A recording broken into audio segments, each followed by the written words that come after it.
Shining ba talaga yung mga katabi nyo? Hindi ba halatang walang pera? Hallelujah. Sabi nga sa salita ng Panginoon, arise, shine, for the light has come. Sabi, behold, darkness shall cover the earth. Amen. Darkness shall cover the earth, and deep darkness the people. Ano yung darkness na yon? We can see what is happening now, right? Kung gaano na kadilim ang mundo because of people who are, wicked and violence over the place, over the news, wars are going on. And sinabi doon na deep darkness of people, but the Lord will arise over you, and His glory shall be risen upon you. Even sabi doon, Gentiles and kings shall come to the brightness of your rising. And the Bible says, you are the light of the world, set on a city, set on a hill that cannot be hidden. So wag po nating itatago yung mga shining glory ni Lord sa buhay natin. Amen ba? Amen ba? Because the enemy will try to put us in the place of darkness. Di ba? At ngayon nga, sabi ni Jesus sa John 8:12, I am the light of the world. Okay? Sabi ni Jesus yan. He who follows me shall not walk in darkness, but have the light of life. Kay buti ng Panginoon. So before we proceed, let us pray. God, we need you. We need you, Lord, every moment, every day of our lives. For indeed, O God, without you, O God, Lord, we will stumble and fall, O God, in this dark world. Lord, that discourage us, frustrates us. Lord, mga bagay na kung saan will make us weak and tremble, O God, Lord, sa mga nangyayari, O God, sa mundong ito. Lord God, we thank you, God, because there is hope in you. That's why we here, O God, Lord, because we trust you. We are here, O God, Lord, to thank you, Lord, for delivering us, O God, Lord, from the pit where there is darkness, when there is no water, and you place us, O God, Lord, our feet to the solid ground. Thank you, God, for the day, O God, Lord. Help us to understand your word. Lord, our hearts, Lord, are truly, O God, Lord. Give us the right intention and motive today, O God, Lord. We are united as one, Lord, with one Lord, one Spirit, one God, and one purpose, O God, today, to seek you. Your face only we will seek. In Jesus' name. Amen.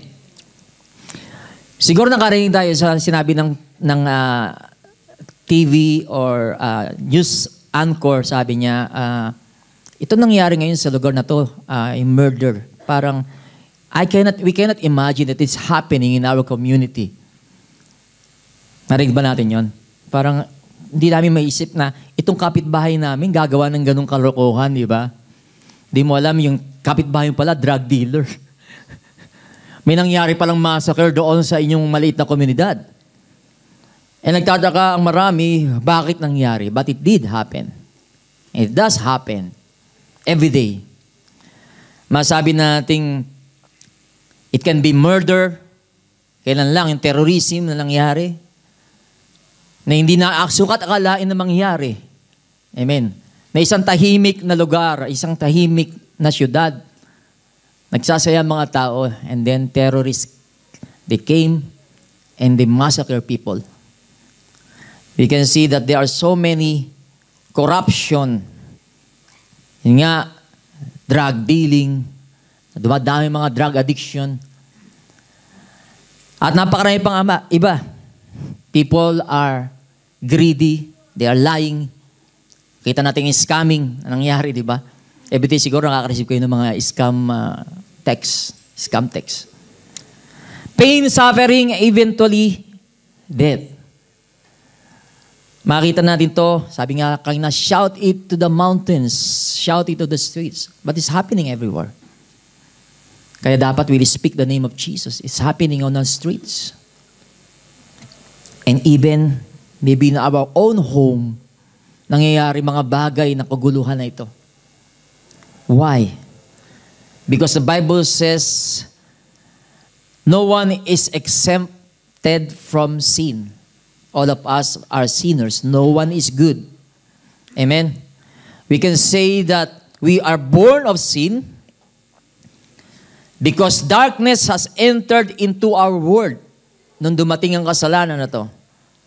At yun, ang darkness na yun, na nasa puso natin mismo. Yesterday lang, I was talking to one of my colleague doon sa site. And he's been telling about people who are intelligent, smart leaders na nabuhay, at iba namatay na. Sabi niya, they are great leaders because they have ginawa silang napakaganda sa kanilang bayan, sa kanilang maging sa bansa. But I told him, these people you are telling is they killed millions of people. It's not about how smart is people. Hindi yun ang problema eh. Itong puso. Right? Puso ng tao. No matter how smart a person or how good is a leader, pag ang puso hindi tama, right? Masabi natin disaster mangyayari sa isang pinamumunuan niya. So you and I were born into that darkness. At maraming tao, they don't believe that. In fact, pag nagtanong ka sa tao, are you a good person? Sasabihin niya, yes, I'm basically good. At iyon masabi nating darkness, the thick darkness, I mean, that darken the people's heart sapagkat they don't realize how lost, they don't realize how helpless we are. We are naturally not good. And surely, sabi nga sa Psalms 51:5, surely, sabi ni David, a man after God's heart, si David, si King David, sabi niya, surely I have been a sinner from birth, sinful from the time my mother conceived me. Praise the Lord. And thank God because Jesus came and He said, I am the light of the world. May pag-asa, mga kapatid. Dahil si Jesus ang liwanag na nagdiliwanag dito sa mundong ito. At kung sino man ang sumunod sa Kanya, ang sabi doon, they shall not walk in darkness anymore, but they will have the life of life. 2024? Amen. It is finished. He already accomplished it more than 2,000 years ago. Amen. Nang ginapi niya ang kasalanan at kamatayan. Hallelujah. Kaya this 2024 is a year that we celebrate with the accomplished work of Jesus Christ. When He fulfilled God's plan of salvation for the humanity. Amen ba? Today, we're gonna look up the second series for this month of Darkness to Light. And ngayon po, yung subtitle natin is The Journey of Transformation. Sabihin nyo nga, The Journey Transformation. Binasa po yan ng ating sister sa Acts 26:12-18. And tutunghayan po natin, hallelujah, paano to yung nagkaroon ng journey ng transformation si Apostle Paul. Of course, not just to learn about the story of Paul, but tingnan niyo po natin ito sa buhay natin. How we're going to reflect it in our lives. Amen? Hallelujah. First of all, sino kakilala kay Saul? S-A-U-L. Ha? Si Saul. Sa Tagalog, si Saul. Amen. Saul was a Pharisee. Talaga po si Saul ay isang active, mainit na Pariseo, religious leaders. Na kung saan sa story po ay si Paul ay being a young man, amen, edukado po siya, mayaman, and religyoso. And nangyari po, at during his time, ay nag-start na po yung Christianity. Okay, Christianity. And the disciples of Jesus was sharing the gospel. At isa doon sinasabi nila, Jesus resurrected from the dead. Actually, yung mga Pharisee, pag sinabi mong Pharisee, Sadducees, Pharisees, sila pa yung mga Supreme Council. Kung ano po sabihin nila, pinaniniwalaan ng tao. Okay. Amen. Parang sa ngayon is, parang yung nando sa Vatican. Kung ano sabihin niya, yun ang paniniwalaan ng tao. Okay? Ganun po yung dating time. Meron na pong mga ganun. Kaya nung sinabi nila, hindi totoo nag-resurrect si Jesus. Sinasabi lang Jesus, impostor si Jesus. Sabi nila, ninakaw lang ng mga disipulo niya ang katawan niya, kaya hindi niyo makita si libingan. At iyon ay pinalalawalaan ng mga tao. Amen. At isa doon si Paul, nagsasabi mga huwad ang kanilang mga binabalita na si Jesus daw ay nabuhay na maguli. Kaya ang ginagawa ni Paul, ni Saul, amen, nagkaroon po siya ng authority to hulihin ang mga Christians. Ang iba doon ay pinatapon niya sa kulungan. Ang iba doon ay siya mismo ang bumoto para batuhin, para mamatay. Ganun po si Paul. Masigasig siya na sumusunod sa kanyang paniniwala na ang kala niya ay tama. Amen.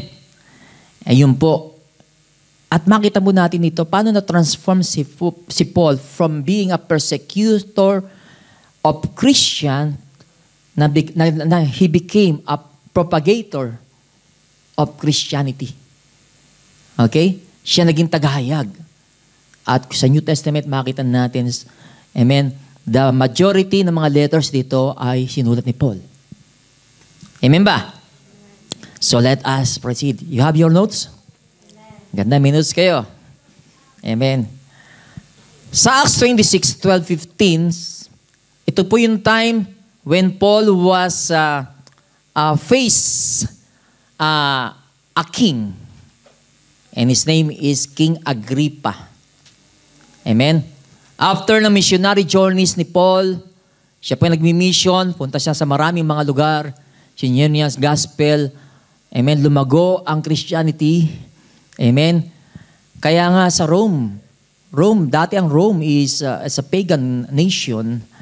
But when Paul shared there the Christianity, kaya nga Rome ngayon, di ba? Amen. Sabi nila, Christian sila. Doon po, si Paul po ginamit ni Lord. And eventually, bumalik siya sa Jerusalem and hinuli siya sa Jerusalem. Ikinulong si Paul. Amen. At siya ay nilitis. Humarap siya sa Governor Festus. Amen. And Governor Festus didn't see anything wrong kay Paul. Pero itong mga Pharisees, they insist, kailangan niya mamatay. Yan si Paul. Isipin niyo, kapwa niya dati yung Pharisee, ha? Kapwa niya Pariseo. Pero ngayon yung mga kapwa niya Pariseo, ngayon nagalit na galit sa kanya. Sapagkat siya na ngayon naghahayag na si Jesus ay tunay na nabuhay na maguli. Na si Jesus talaga ang Mesaya na sinugo ng Diyos para tayo tubusin sa ating mga kasalanan.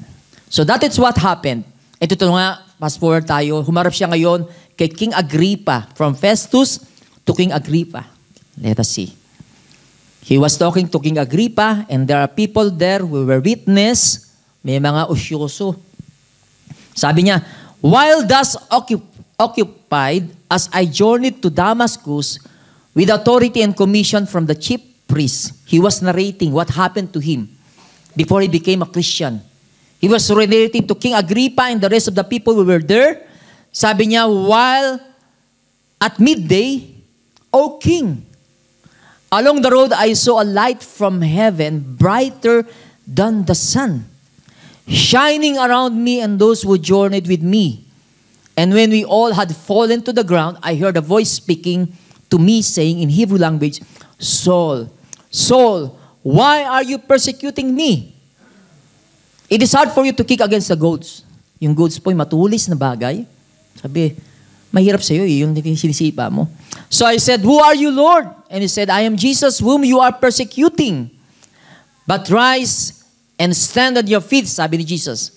For I have appeared to you for this purpose, to make you a minister and a witness both of the things which you have seen and of the things which I will yet reveal to you. At sa dalawang verse na to, sinabi, I will deliver you from the Jewish people as well as from the Gentiles, to whom I now send you, to open their eyes in order to turn them from darkness to light, and from the power of Satan to God, that they may receive forgiveness of sins and an inheritance among those who are sanctified by faith in me.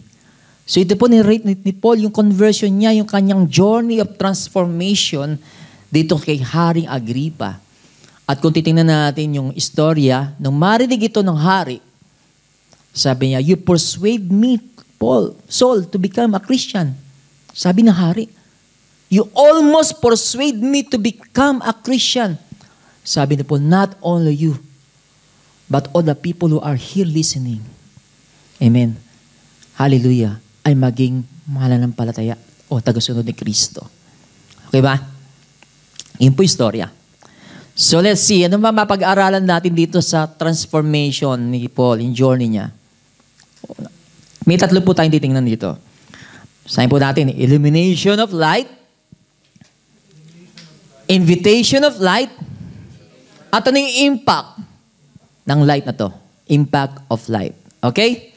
Sa Acts 26, 12, 15, tingnan po natin yung illumination of light na to. Sabi dito, at midday, O King, along the road, I saw a light from heaven. Ano yung light na yun? Brighter than the sun. Shining around me and those who journeyed with me. Kasi nagkakabayo sila, no? Papunta sila ng Damascus. Amen? The same. Damascus City ngayon, nasa Syria. Doon sila papunta. From Jerusalem to Damascus. It's about 150 miles. Ang layo, di ba? Kung kabayo lang yung dala mo. Amen? At ganyan yung daan. So, yun po sabi na, at midday, sa kasikatan ng araw, may nakita akong liwanag mula sa langit, brighter than the sun. Ano po illumination? Nagliliwanag. At ano po nakita natin ditong transformation ni Paul? Una sa lahat, na-encounter niya yung light. Amen? Hallelujah. Ito po yung unang nangyari sa kanya, na-encounter niya yung light. Paul thought that he is not blind. Although some of us, nung ma-encounter natin si Jesus o yung light ni God, of course, light po, hindi po yung Diyos, ha? God is light, but light is not God. Tandaan natin yan. Hindi natin sinasamba yung light. Okay? Praise the Lord. Isa yan sa attributes ni God, that He is light. And wala siyang darkness. Amen? He has no darkness at all. So, encounter with the light. Siguro sa some of us, nung tayo ma-born again, nung ma-encounter natin si Jesus, which is light, ay umatid lang tayo ng church, narig natin message, at yun, tinatch ni Lord ang puso natin.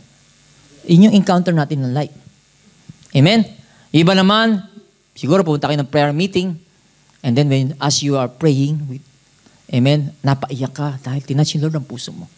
Pero kay Paul, napaka-dramatic ng kanya encounter with this light.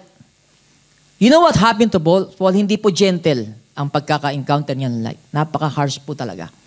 Because ang nangyari po sa istorya, if you going to go back sa Acts 9, he was blinded. Nabulag si Paul for 3 days because of the illumination ng light na yun. So bright. Amen? So bright. Ang nakakapagtaka, bakit yung mga kasama niya ay hindi nabulag? Sabi ni Paul, according to him, nung magsalita si Jesus, hindi nila narinig. Si Paul lang nakarinig ng boses ni Jesus. Amen? At siya lang din nakakita kay Jesus. Hindi nakita ng mga kasama niya. Probably, more than 5 yung kasama niya. Papunta ng Damascus. Amen? Ang nangyari lang, nung may light, sabi doon, they fall to the ground. Yun po yung encounter ni Paul. Amen. May sinabi si Jesus sa John 9:39.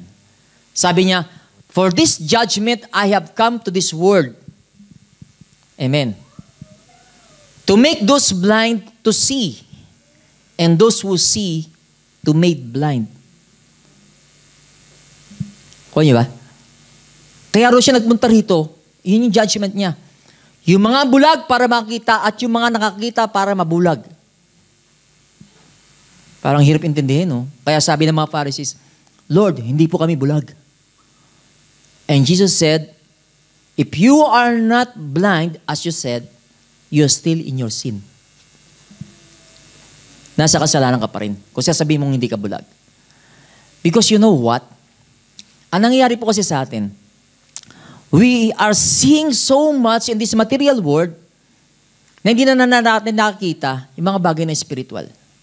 That makes us blind. Masyado natin nakikita yung mga bagay na masasama o yung darkness sa buhay natin. For example, sabi sa mundo, love is blind. Totoo ba yung love is blind? Hindi po yung totoo. Actually, the young woman or the young man is not blind. Actually, ang nakikita niya lahat doon sa tao na yon ay ano? O kaya lang, adik nga yan pero mabait yan. Adik nga yan pero sweet naman yan. May asawa nga yan pero hindi ako pinababayaan yan. Ang dami mo nakikita. At di mo nakikita yung kabulagan mo. You got it? That is also what happened to Paul. Because he thought what he was doing is right. Pinapatay niya mga Kristiyano. He thought that he's seeing clearly sa kanyang ginagawa. Pero actually, he's blind. At kaya po niya nung ma-encounter ito, nabulag siya. Binulag siya ni Lord for 3 days for him to realize that you are blind. Amen. So sabay po natin. Hallelujah. There are many things na tayo po we're still sincerely believing in lies sa buhay natin that makes us what? Make us blind. Hindi po natin nakikita yon. Kala natin nakakita tayo maliwanag, tama naman ginagawa ko. But you are not seeing the real, the truth. Amen? Praise the Lord. So encounter with light, yun po yung nangyari. Unang journey ni Paul, he encountered the light. Bakit yung mga kasama nyo doon, hindi nabulag? Of course, hindi sila tumingin sa taas. Nakita na nila yung bright, pero hindi na nakita si Jesus, right? Amen. And probably, when that light shine brighter than the sun, nagtago sila. Pero si Paul hindi, tumingin siya. Hallelujah. So pay attention today. Huwag kayong magtago. Amen? You want to encounter Jesus? Look at Him. He's the author and the finisher of our faith. What's next? Sabi sa verse 14, and when we all had fallen to the ground, I heard a voice speaking to me saying in the Hebrew language, Saul, Saul, why are you persecuting me? Wala na si Jesus nun nasa taas na. Pero sinabi Jesus, bakit mo ako pinapersecute? You know why? What? If you are persecuting, amen, Christians, believers, actually hindi sila pinapersecute nyo. Yung Panginoon ng Panginoon. Yung hari ng mga hari. Amen? Si Jesus. So ano yung kanyang journey? Transformation through the light. They have fallen to the ground. Sabi ni Paul. He fell to the ground. It's a form of surrendering to the Lord. Nagkaroon po siya ng transformation from being proud, he became humbled. He humbled by Jesus. Na is telling him na kung saan nireveal sa kanya yung truth. At ano yung truth na yun? Sabi, Saul, Saul, why are you persecuting me? You're not persecuting Christian. You are persecuting me, Jesus. Sabi niya, who are you, Lord? Sabi said, I am Jesus, whom you are persecuting. The truth. Ako si Jesus. Ako ang tagapagligtas. When you say Jesus, Savior. I am Savior. I am the Savior. I am the Messiah. And i-reveal to him na yung ginagawa ng mga Christian is the truth. Ako nag-uutos sa kanila. Amen. At yung pinapagawa ko sa kanila, pinipersecute mo, ako yung pinipersecute mo. So the truth was revealed to all. Through the brightness of that light that is brighter than the sun. Amen. Sabi niyo, illumination. Hallelujah.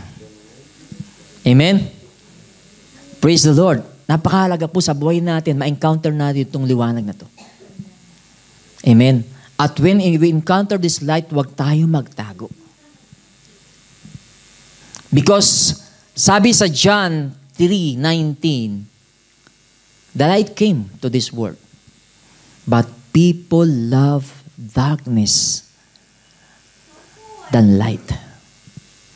Because they don't want their wicked deeds to be exposed. Because yung pong ginagawa ng light, ina-expose yung darkness natin. And yung mga tao nagtatago, kaya nga kapag sinabing, ba't ka church and church, baka masunog ka. Amen. Talagang susunugin ni Lord tayo. Yung mga darkness sa buhay natin, liliwanag yan. Kaya the more na kung saan tayo ay nalilito, the more na tayo ay may pain, tayo may problema, go to the light. Come to the light. Amen. May mga desisyon kayong gustong gawin, hindi nyo alam gagawin. Come to Jesus. Come to the light. So that you will not walk in darkness anymore. Because darkness is so tempting. Amen. People love darkness. Tayo, gusto natin ng kadiliman. But it's a decision that you have to make to come to the light. No matter what will happen to you. Kung kailan bulagin ni Lord, amen, ang prinsipyo natin, our own principle, our own belief, our self-righteousness, our pride, mangyari. Because yung light ni God, ang purpose niya, sabi doon sa, senior ko kanina sa group chat natin, 2 Corinthians 4, verse 5. Sabi, it is God who commanded light to shine in darkness. Kaya wag natin sasabihin yung light, kasi kinuman lang yung light. It is God who commanded the light to shine in our heart. Amen? To shine in our heart. So that we will know the knowledge and the glory of God in the face of Jesus Christ. Dahil itong pong puso natin sa katotohanan ay puno ng kadiliman. Sinabi sa Jeremiah, our heart is desperately wicked. Amen? Ano pa? Deceitful. Who can know it? Who can search our heart? It is only God. Siya nakakaalam ng intention natin sa puso natin. Kung ano nilalaman ng puso natin, alam ng Diyos. We cannot hide from God. We are exposed sa Kanya. What we are doing is naked to the eyes of Him in whom we will give an account. Praise the Lord. Revelation. Nakita po natin, ni-reveal kay Paul, or Saul pa lang siya noong time na yun, sabi sa kanya, ako si Jesus na pinipersecute mo. It is hard for you to kick against the goats. Kung minsan may mga trabaho tayo, may mga bagay tayo, mga desisyon tayo sa buhay natin na hirap tayo. Suriin po natin, bakit ganun? Are you kicking against the goats? Lalo ka lang nasasaktan. Trabaho ko ng trabaho, bakit parang wala nangyayari sa'yo? Amen. Pag uwi ng tahanan mo, ng bahay mo, bakit ganun puro problema? Could it be that God wants to tell you na hindi ka lumalakad sa liwanag, kundi sa darkness? Mali ang iyong prinsipyo, mali ang iyong pinaniniwalaan. Amen? Jesus did it. Right? Because kung titingnan po natin, ang katotohanan po, wala tayong kayang gawin para maging matino tayo. Our own merit cannot save us, no matter how hard we try. Our own human effort cannot save us. Our good works cannot save us. Our religion cannot save us. Jesus did it. Out of 9,000 plus religions in the world, amen, evangelical Christians is very different. Sa kanila po, kung titingnan mo, para ako mapunta sa langit, kailangan ko maging mabait. Kailangan ko mag-pray ng 10 beses sa isang araw. Kailangan ko mag-tithes. Kailangan ko mag-church. Kailangan ko. Pero tayo kakaiba, evangelical Christians. Tinapos na ni Jesus ang lahat. With the redemptive work of Jesus Christ, tayo ay mapupunta sa piling ng Diyos. Hindi sa ating own human effort. Kaya Jesus did it. It is finished. He already accomplished it. Huwag kayong maniniwala kay Satanas. Yan po yung laging dark thoughts na ilalagay sa atin ni Satanas. Mananampalataya kayo tapos sasabihin niya, ay, hindi ka na mahal ng Diyos. Yan po yung mga dark thoughts ni Satan na nilalagay sa isipan natin. Si Satan has no power to make us sin. Tandaan niyo yan. Satan has no power to make us sin. Tinetempt lang niya tayo. Okay? Wala siyang kakayanan. Tinetempt lang niya tayo para magkasala. Kaya the battle is here in our mind. Amen. But if you know the truth, if God revealed you the truth, mag-hold on tayo sa truth. Yung promise ni God, yung sinabi niya, pinramis niya, if you believe in my Son, if you receive Him and believe Him, I give you the right to become my child. Anak ka ng Diyos. Amen? Hallelujah. At sabi, ikaw ang liwanag na ng mundo. Alam niyo si Paul, sinabi niya sa Ephesians, siya mismo nagsabi, once we were darkness. Sinabi niya mismo, once ako ay darkness, ako kadiliman. Hindi niya sinabing ako ay nasa kadiliman. Sabi niya, once we are darkness, tayo ay mga kadiliman. Sinabi ni Paul. Pero sabi niya, ito yung truth. But now we are the light of the Lord. Tayo yung liwanag ni God ngayon. Ginagamit niya tayo as light to this world. Amen ba? Amen. The journey of transformation is pangalawa, invitation of light. Kaya sabi ni God, ni Jesus, rise and stand on your feet. Rise and stand. It means the call to follow the light. They fell to the ground and sabi ni Jesus, rise. Stand on your feet. Amen? There's a call. Follow the light. Follow His voice. Praise the Lord. Follow His voice. Dahil inimbitahan tayo ng Diyos. Yung nangyari kay Paul, inimbitahan siya. Sa kanyang journey na to of transformation, hallelujah, nakita natin, Jesus invited him. It's not just sinabi ni Jesus, mali ang ginagawa mo. Hindi, inimbitahan pa siya. Okay, sinabi ko sa iyo, ito yung katotohanan. Pero ngayon, tumayo ka dyan. Stand on your feet. I'm calling you to follow me. What else? Nakita natin sa verse na to, the purpose of the life. Sabi niya, for I have appeared to you for this purpose. There's a divine purpose when you encounter the light. There's a divine purpose kapag sumunod tayo to follow the light, to follow Jesus. There is a divine purpose. Totoo yun, tayo ay may mga plano for this 2024. May mga purpose tayo, ano bang mangyayari, ano bang goal natin for this 2024? That is good. Because God wants us to plan.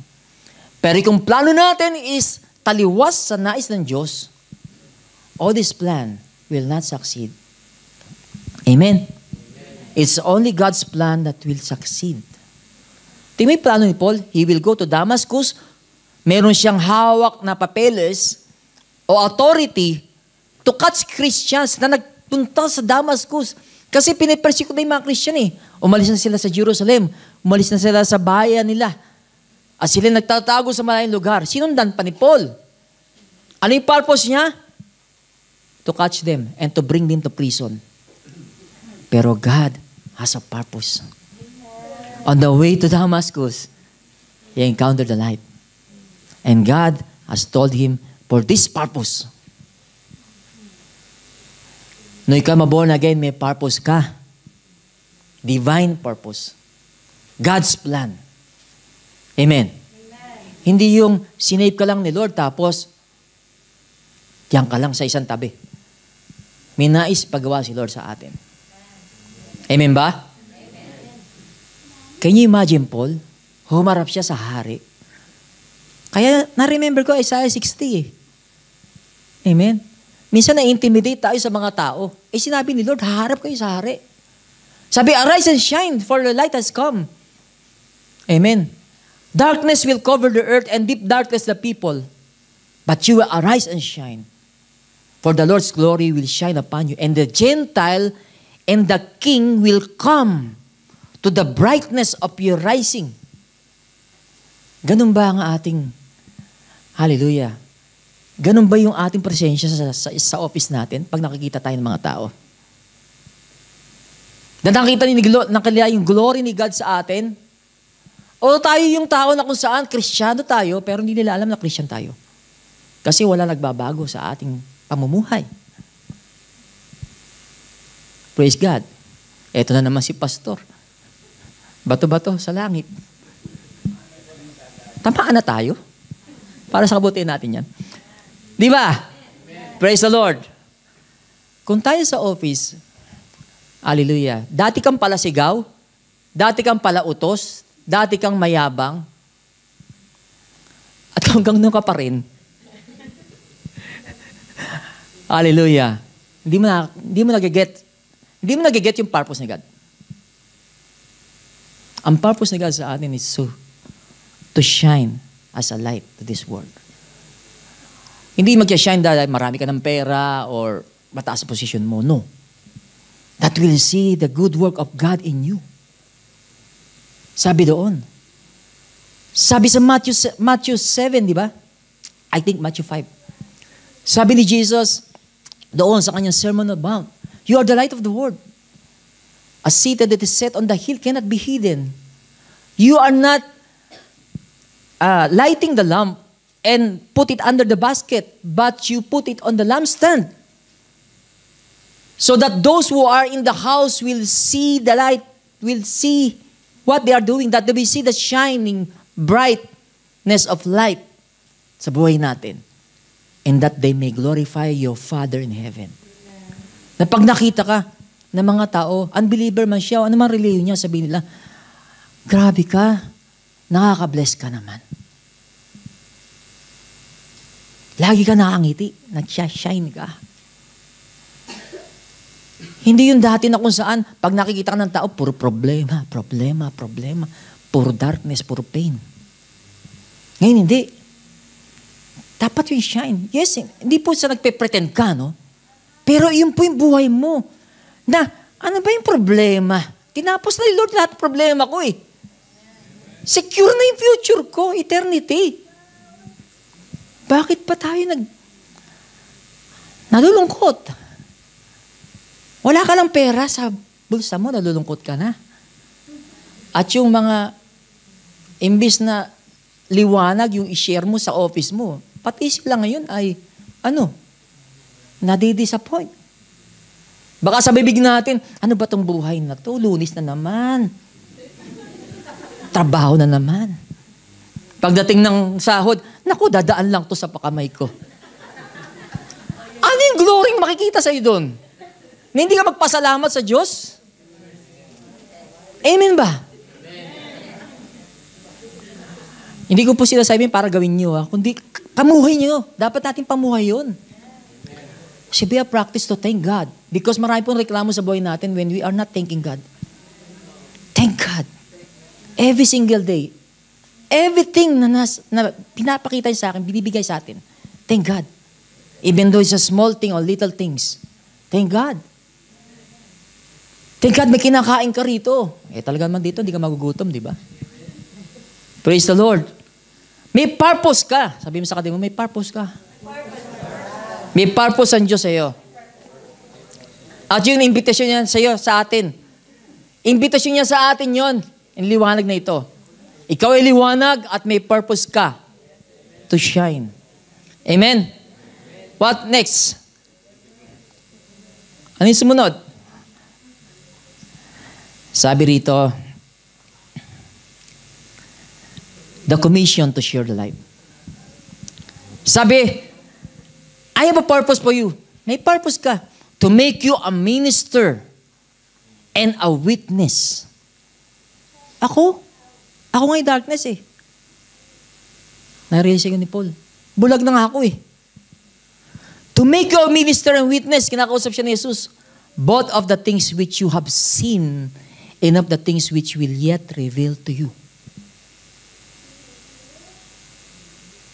Ang liwanag po, hindi lang para ma-enjoy natin, maliwanag ng buhay natin, kundi nais ni Lord, i-share natin. Maging witness tayo ng liwanag. Amen ba? Amen. To witness. And God has commissioned us. God has commissioned the church. God has commissioned every believer. Hindi lang pastor. Hindi lang evangelist. Ang sabi, go and make disciples of all nations, baptizing them in the name of the Father, the Son, and the Holy Spirit. Teaching them to obey, to observe ang mga turo ni Jesus. Ganun po tayo tinawag ng Panginoon. Kinumission tayong lahat. Kung ikaw'y mananampalataya, may binigay sa iyong ministry si God. May binigay siyang gift for you to use sa ministry. Amen po ba? May gift kayo mga kapatid. Kanina nag-exhort si Sister Amor, di ba? Inviting you. Share your talents. Share your treasure. Share your time. Kayong mananampalataya. Jesus is enough. Yung kinanta natin, di ba? It's not I, but Jesus who lives in me. Praise the Lord. Kailangan taas noo tayo sa buhay na ito. Hindi po tayo tinawag ng Panginoon para ma-intimidate. We need to witness. Praise the Lord. Paano may witness natin na tayo dating, kadiliman? Makita nila sa ating pananalita, makita nila sa aksyon natin, makita sa pamumuhay natin is a witness. You are witnessing. Amen? Hindi man sa salita, pero makikita nila sa buhay nyo ang transformation. Amen? Ito po yung journey natin. Praise the Lord. Hindi doon natapos na born again ka, tapos na. Meron kang purpose, meron kang commission. Kinumission ni Lord sa iyo. Ang gagawin niya. Ito yung sinabi kay Paul. To make your minister witness sa mga bagay na hindi mo nakikita mo at sa mga bagay na gagawin ko pa. Amen. So, the next and the last is the impact of light. Impact. Paano po natin, ano yung resulta nito? Ano yung nangyari sa atin? First, deliverance from darkness. Right? Na-deliver tayo from darkness. Can you imagine? Dati tayo sa kadiliman. Dalawa lang tao na mumuhay sa mundong ito. Ang tao na nasa kadiliman at ang tao na nasa liwanag. Amen. At kung ikaw yung na-deliver from darkness to light, mapalad ka. Praise the Lord. Mapalad tayo. Amen. I cannot relate to you yung mga, lahat na nangyari sa buhay ko. I can say, Lord, thank you. It's by your grace. Amen. Hallelujah. Na kung saan yung pag-deliver mo sa darkness is the best thing na nangyari sa aking buhay. At alam ko, ganun din ang marami sa inyo. Amen. Na dati bakit ginagawa mo mga bagay na nakokontrol ka ng darkness, pero ngayon, they cannot control you. Amen ba? Praise the Lord.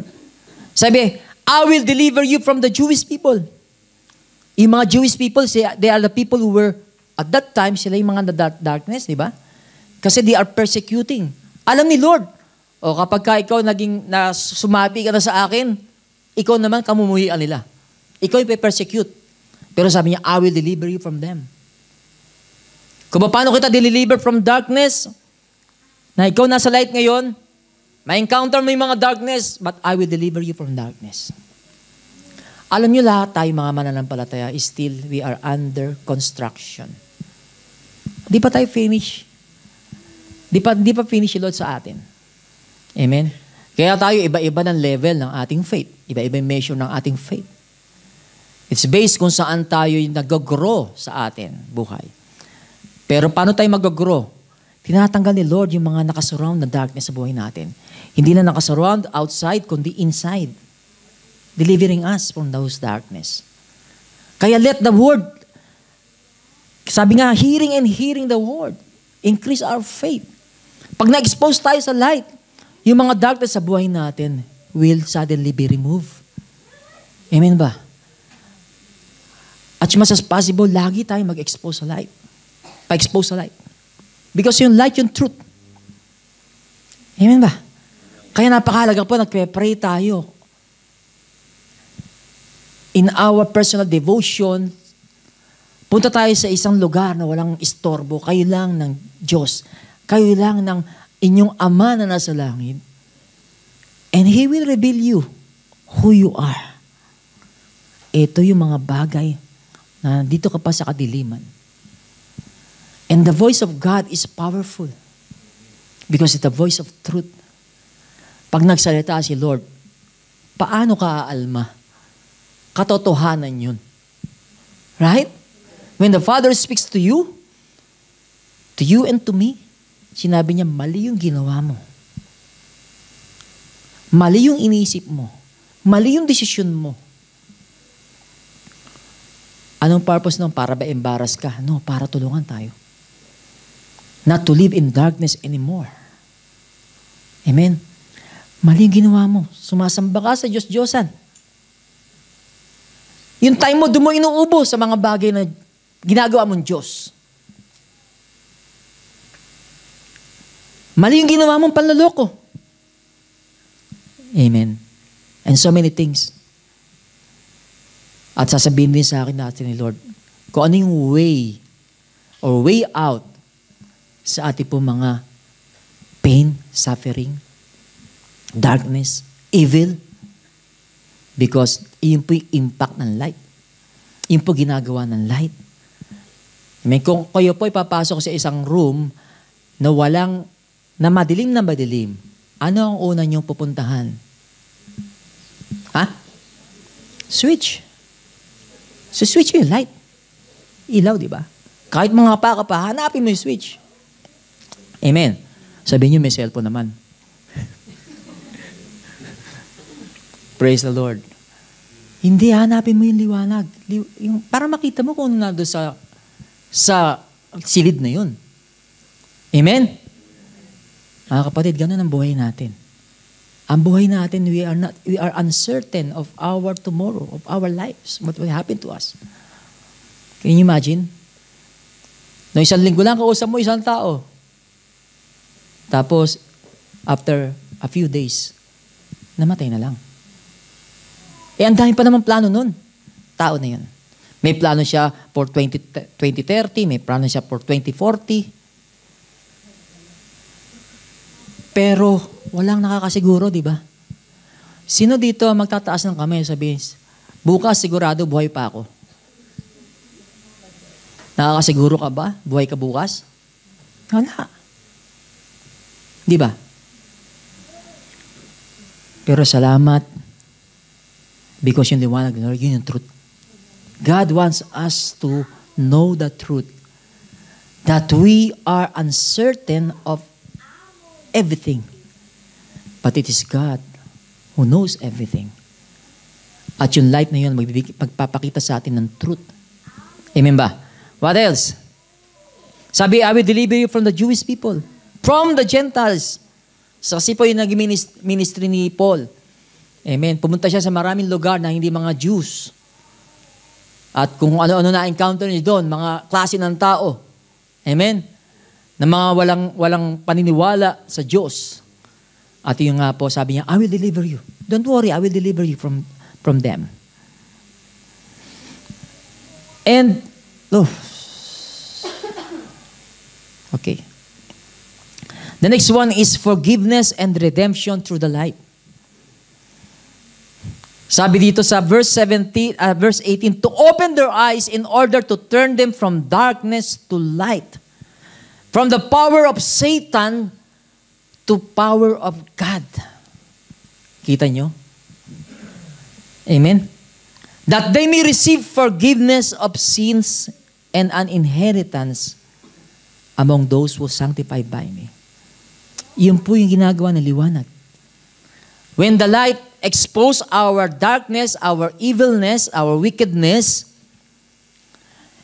yun po, nagkakaroon tayo ng repentant spirit na makita natin na ang ating helplessness, ang ating wickedness, kapag ka na-expose tayo sa light. I remember si Prophet Isaiah, when he went to the presence of the Lord, propeta to sabi niya, I am a man of unclean lips. Woe to me. Woe to me, kaawa-awa ako, because I am the holy presence of God. The pure light, the brightness of God, exposes darkness. Sabi, woe to me, I am a man of unclean lips. Kaya ginawa, may isang anghel na nilagyan ng coal, burning coal, yung kanyang lips. Amen? Para tanggalin ang kanyang mga kasalanan. Amen. So much of that sa atin pong buhay, ganun. Pagka po tayo na-expose ng light, ano ang nararamdaman nyo? Tayo ba ay magmamatigas kay Lord? O tayo ay magpapakumbaba sa Kanya? At aaminin natin, Lord, kasalanan ko talaga. There's so many people when they are praying to God, they are not honest to God. They are not honest to God. Napakaraming mga justification kung bakit niya ginawa yung bagay na yon. Kaya ko lang namang nagawa yun kasi yung kapitbahay ko, tinukso ako. Kaya ko nagawa yun kasi yung sekretarya ko, lagi na lang pag umaga, tinutukso ako. Pero tukso ka. Ba't di mo awinin kay Lord? Lord, sorry. Kasala na naman ako sa iyo. He will expose our darkness. Yung palang na nag-iisip tayo, meron nun tayong idea to sin, nandun na ang Holy Spirit, nandun na ang light ni God to tell us that is wrong. Meron tayong gift of conscience na binigay si Lord sa atin. Amen? Pero bakit nagpapatuloy pa rin tayo? Kasi you are not humble enough to admit that you are sinning. Kaya nga mga tao, pag tinanong mo, are you a good person? Yes. I'm basically good. Hindi ako katulad ng aking pinsan. Yung pinsan ko, adik eh. Dahil mga ginagawang kalokohan. Ako nakatapos sa pag-aaral, mabuti akong magulang. Mabuti akong anak. Hindi katulad ng aking kaibigan. That's how we justify ourselves. Nasabi natin, okay naman ako, hindi man ako ganun kasama. Tatanggapin ako ni Lord sa langit. But that is not the biblical truth. Just be honest to God. Sabi, He was a contrite spirit, He will not despise. Hindi niya tatanggihan. Yung may mga puso na kung saan ay nag-humble kay God at ina-admit na, Lord, I need your mercy. I'm a sinner. That's what the light does to us. Yan po impact ng light. Amen. So, ibig sabihin, kung ikaw ay nagmamatigas, matigas ka talaga. Amen. Could be your heart is totally gross with darkness. Amen. Na kung saan is ayaw mong magpaka-humble kay God. Mga kapatid, hindi po yung sinasabi ko mga greater sin na tinatawag. May mga bagay sa buhay natin na si Satan will not tempt you sa isang kasalanan ng pagkalaki-laki. No? Hindi agad doon nag-umpisa yun sa maliliit na pag-iisip natin ng kasalanan. It starts with our thoughts. Amen ba? Amen. Kaya yung mga bagay na maliliit na pangungupit, mga maliliit na pagtingin-tingin sa internet, na mga bagay na malalaswa, I think the light of God is exposing us right now. Just allow His light. Amen. And ask forgiveness to God. Many times in my life, when I am alone with God, napapaiyak ako. Sabi ko, Lord, bakit ko nagawa yun? Wala namang magsasabi sa inyo kasi pastor ako eh. Wala. Pero pag kay Lord ako humarap, expose ako. Amen ba? But I receive it as a blessing from the Lord. I receive it as a gift from God. Light is a gift from God to expose our wickedness. Para tayo, Lord, forgive me. Redeem me, O God. Hallelujah. Save me, deliver me. Kasi meron si Satan na kung saan. Ang Prince of Darkness, sinawag siyang Prince of Darkness si Satan. Sinawag din siya na kung saan an impostor. He masquerade himself as an angel of light. Kaya po si Satan, hindi po siya makakaharap nyo na may kulay pula, na merong sibat, merong sunga, hindi. He masquerade himself into angel of light. Amen? Kaya nga ganun tayo pagka may mga desisyon eh. Parang tama pareho. Kasi Satan will coat his lies with chocolate. Pero ang loob non poison. Yung mga temptation niya. Kaya napakahalaga po, nagbabasa tayo ng salita ni Lord, nagpe-pray tayo ng mataimtim kay God. Amen. Because there's power si Satan. May power si Satan. And thank God, sa tayong mga mananampalataya, hallelujah, He delivered us from the power of Satan. And ngayon nakasubmit tayo sa power ni God. In all His authority. Amen. And ask forgiveness. He's a merciful God. No matter how big your lies, no matter how big your sins, your darkness sa buhay nyo, when you ask forgiveness to Him, yung light na yun, mag-shine sa puso nyo. Amen ba? Amen ba? Napakahalaga po. Sabi dito, to sanctify us. Yung pananampalataya na yun, Lord, hindi ko alam paano ko makakaalis sa ganitong kasalanan. Sabi dito, I will sanctify you. Ginagawa ng light, sinasanctify tayo, sinaseparate tayo ng light. Amen? Kaya nga merong yung day and night, di ba? Sineseparate sa Genesis. Sineparate niya yung day tsaka night. Yung ginawa ng light. When God said, let there be light, and the first day is good. He separated day and night. He called light day, He called darkness night. So sabi, I will sanctify you by faith in me. Yun po impact niya. Sineseparate niya yun para tayo hindi na natin gawin muli. Okay ba? Hiniwalay tayo doon sa darkness na yun para sa sunod, hindi na tayo mabuhay na muli, lumakad sa kadiliman. You got it? Kaya yung forgiveness, yun po yung impact ng light sa atin. And lastly, hallelujah, inheritance in the kingdom of light. Wow, great.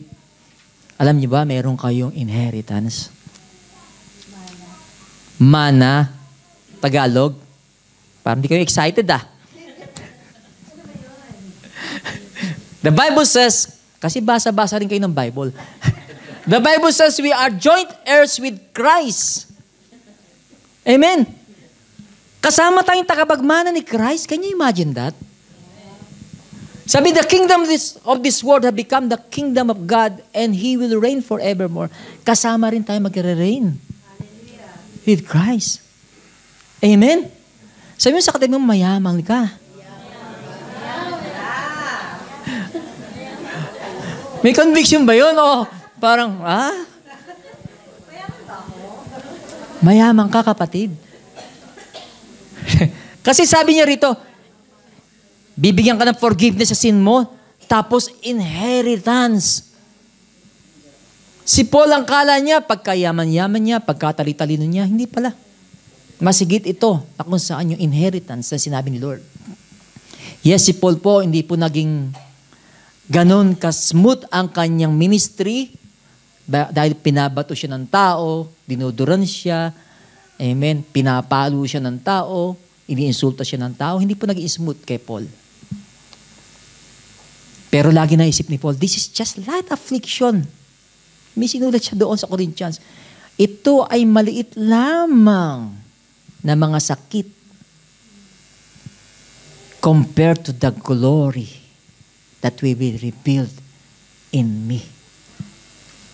Kaya sabi niya sa 1 Timothy, sa 4, I have fought a good fight.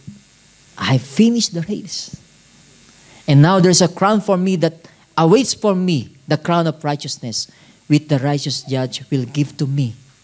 And not only to me, but those who believe in Jesus Christ. There is a crown. There is an inheritance. Hindi pa lang natin nakikita ngayon. Amen. But this inheritance is stored for us in the presence of God. A inheritance that is not corruptible, but incorruptible.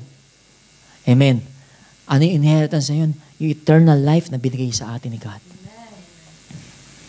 When Jesus rose from the dead, pinakita mo doon na tayo ay may buhay na walang hanggan.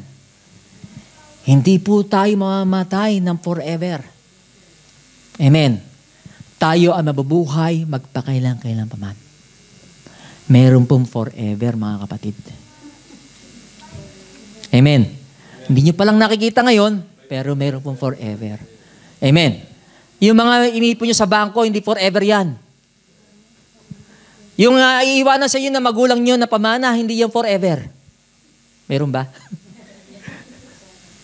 Yung bibigay na Lord, yun yung forever. Yung ating eternal inheritance sa Kanya, yung eternal life. Sige, palakpakan natin ang Panginoon. Yung eternal home natin with God. Nandun tayo sa eternal presence niya. Eternal glory. Na hindi na kailangan ang liwanag ng araw at buwan, sabi doon. Na yung glory niya ang magiging light natin. In Jesus' name. Amen? Sige, palakpakan natin malakas ang Panginoon. The journey of transformation, basahin po natin lahat. You were once darkness, but now you are light in the Lord. Walk as children of light. Sige po, tumayo po kayong lahat at tayo po'y mananalangin. Praise the Lord. Sige, tingnan natin muna itong application before we pray. So one thing light does is that it exposes what has been hidden in darkness, including what is in our hearts. Amen? All those things na narinig natin, maybe God has kinurot kayo sa puso ninyo, hindi po to embarrass you. To expose what is in the hearts. Ito po yung light. So that we will live in the light of truth. Amen.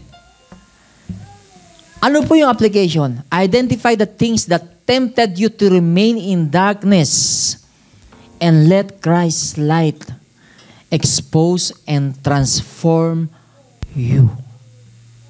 Amen. Pangalawa po, respond to the Holy Spirit's leading as He guides you into the light. And lastly po, this week, mga kapatid. So next Sunday ay 21.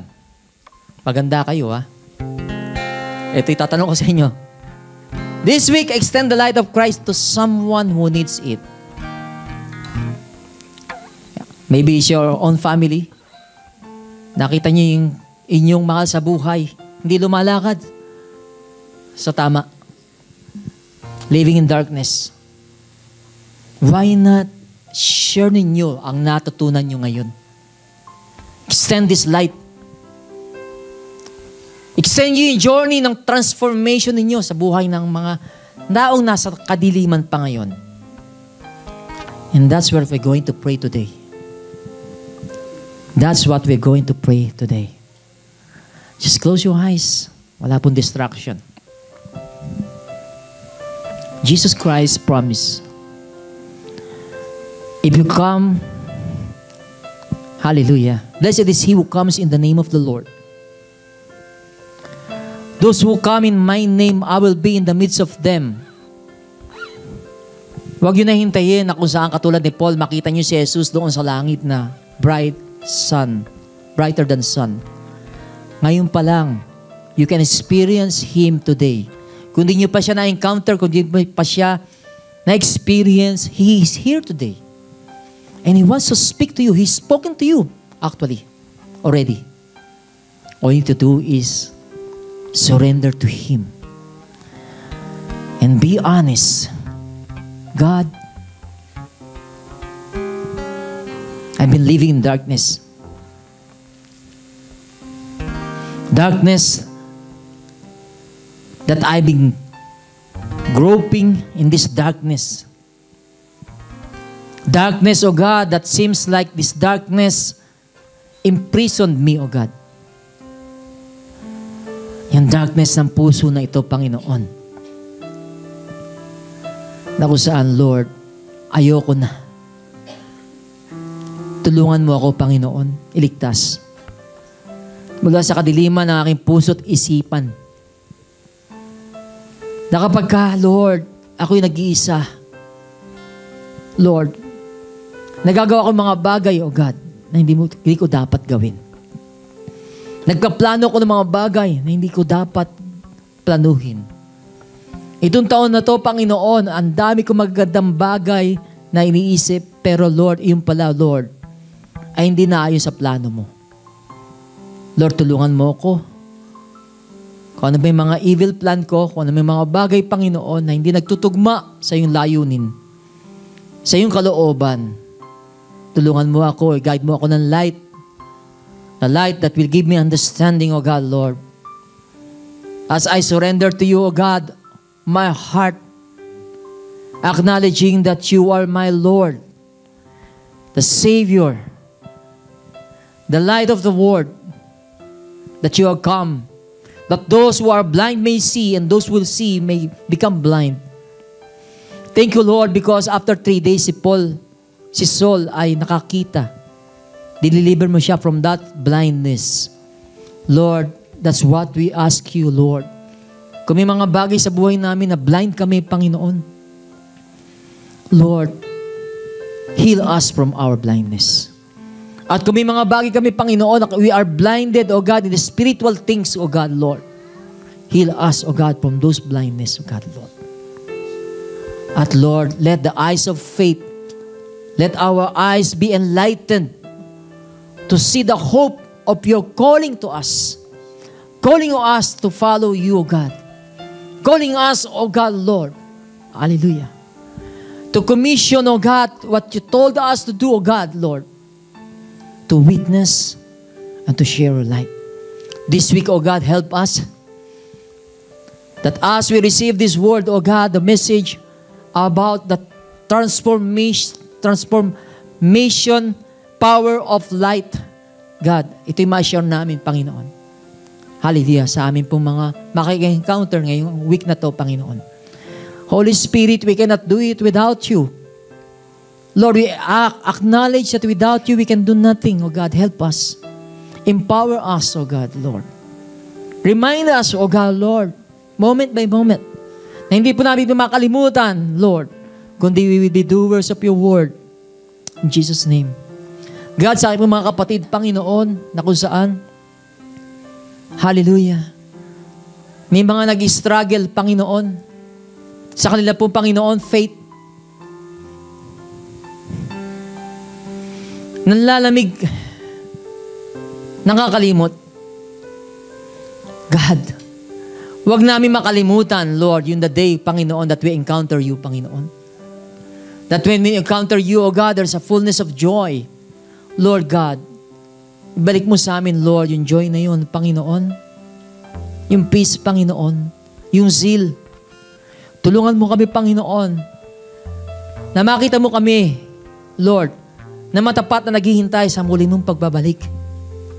At kami po bilang isang, hallelujah, iglesia, hallelujah, ay makita mo, Panginoon, na umaayon, gumagawa, Panginoon, sa mga nais mo.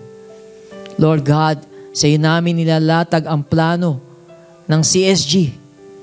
Tulungan mo kami, Panginoon. Tulungan mo kami sa kabila ng mga bagay, O God, na hinaharap namin bilang mga mananampalataya sa lugar na ito, sa community na ito, Panginoon, na napakaraming tao.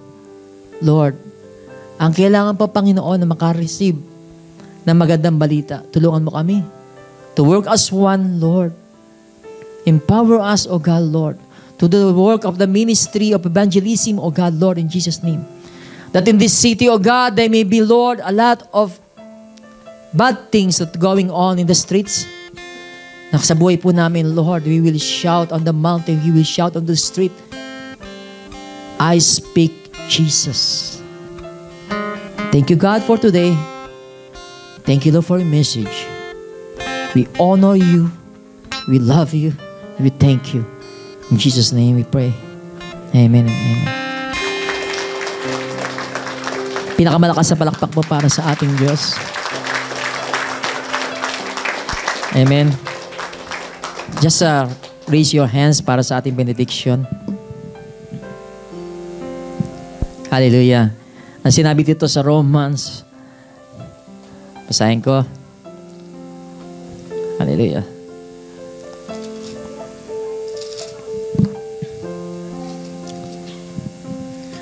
Lord, we thank you, Lord, because you are our peace. You are our all in all. You are the Lamb of God. And hindi to, God, Lord, di ka patapos sa amin, Panginoon. Salamat po, God, sa sinabi mo, Panginoon. Hallelujah, sa Romans. That the God of peace sanctifies you. That may your spirit, soul, and body be preserved unto the coming of our Lord Jesus Christ. For He will promise you is faithful, and He will do it in Jesus' name. Amen and amen.